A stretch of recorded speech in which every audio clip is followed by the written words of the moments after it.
So hello and welcome to this short video recapping how to use EBSCO host online databases to search for journal articles. Now, I know that most of you are quite happy using EBSCO database, but after we've been marking and moderating some of your assignments recently, we felt that it'd be useful just to remind you how to access EBSCO host and more importantly to look at the filters that you might use to ensure the literature has the most academic rigour. So the first thing you do is just go onto the website on your device, gre.ac.uk, and click on Portal up in the right hand corner here. Let's move that toolbar. Once you log in, you will see your student portal. Let me just flip mine to the same mode as yours. And here on your portal, we can see at the top the My Learning tab. So we're just going to click on that tab there. And I'm sure you remember that to access the EBSCO host, you just scroll down, and in the middle here, we can see the library search box. Now there's library search, it's quite an easy search tool. There's even this simple bar here to search straight away. And there's also Gala, which is where any staff at Greenwich archive their publications. And this is really exciting. It's an open access area where you can view anything, the Word document of anything that any of your lecturers have had published. But what we're going to look at today is the online databases.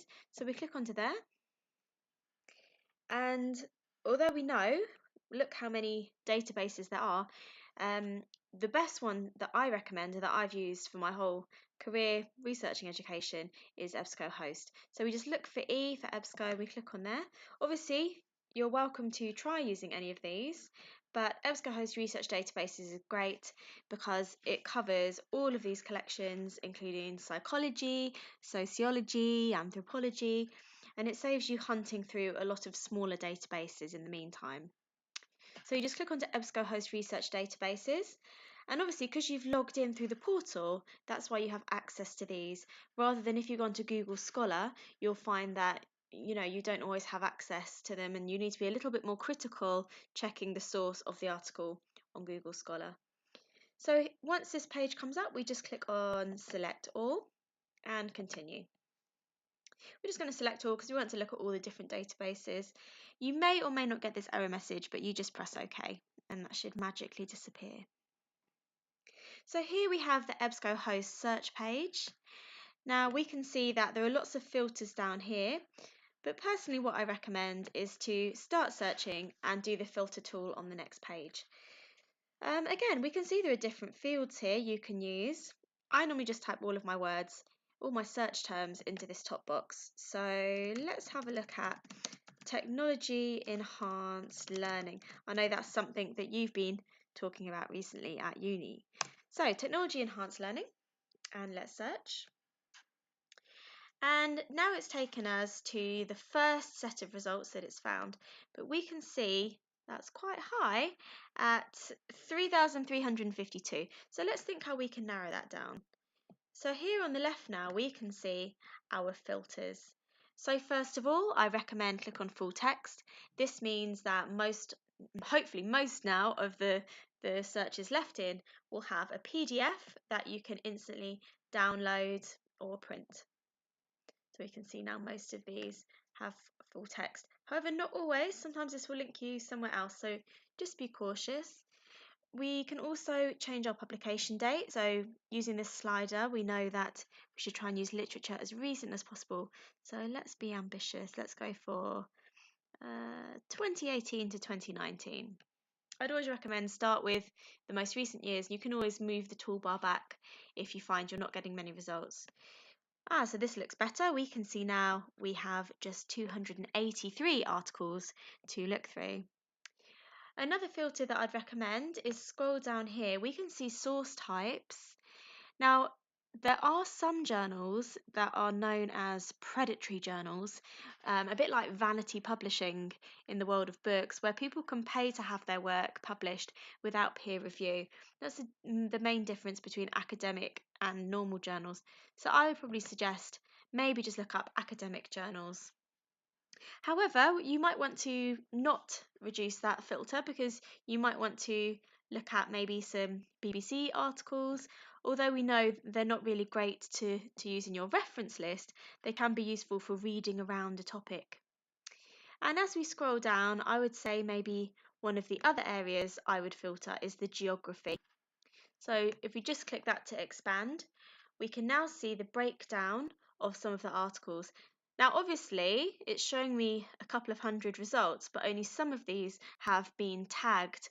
So I might decide that I do or do not want to minimise those results. Obviously, your degree is mostly about primary education in the UK, but sometimes, like your Global Perspectives module, you might want to think about showing a more global approach from some of the other results.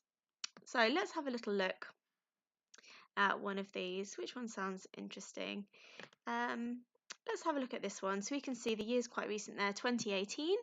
So we just click on the PDF full text to open up the article for free. And here we have the article. So what I would recommend doing now is downloading the PDF so you can save it. So you can do that just by clicking this tab here. When I click download PDF, it will open the article up in a new tab, as you can see. Sorry, my laptop's just running a bit slowly this evening. Maybe it's a very long article.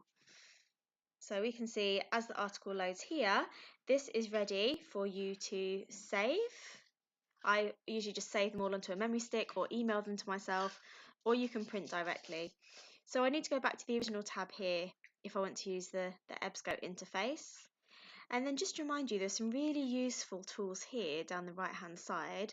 The favourite one, which I know I've shown you before, but just to remind you, is the golden site page. If we click on this, we know we use Harvard referencing. We can scroll down and find the Harvard reference that we need. Here is Harvard. We can simply copy this, so Control C, and put it into our reference list. Can I please also remind you it's now a reference list, not a bibliography. I did see a few sneaky pages titled bibliography in your recent submission, but we need to remember it's now a reference list, and we can paste this in there in alphabetical order. I would say to remember to check these carefully. Sometimes human error creeps in, and you might find that sometimes they might put the initial in front of the surname. Maybe they're just trying to check your Harvard skills. So do remember to check these and that they're consistent. Obviously, they've all been entered by different people onto the special site tool, so they're not always consistent. So once you've copied and pasted them all into your reference list, do make sure you check through for consistency.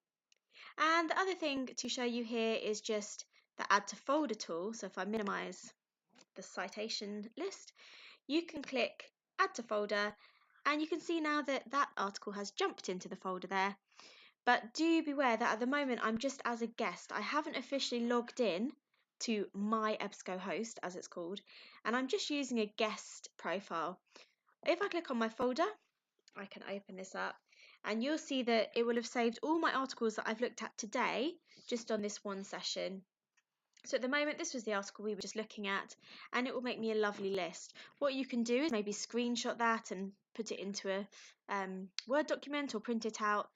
But as soon as you leave this session, you'll find that your folder gets emptied. So as we can see here, the advice to store these items for a future session, you do need to sign in to my EBSCO host. Okay, and you can do that just by clicking there or along here at the top. Otherwise, you're just as a guest and this is just saved for your one session. Anyway, so I hope that all makes a bit more sense. I guess any further questions, do get in touch with me or Bonnie, your module tutor, or the academic skills team.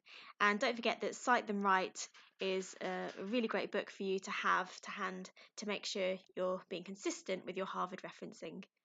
Okay, I hope that helped, and yeah, happy referencing.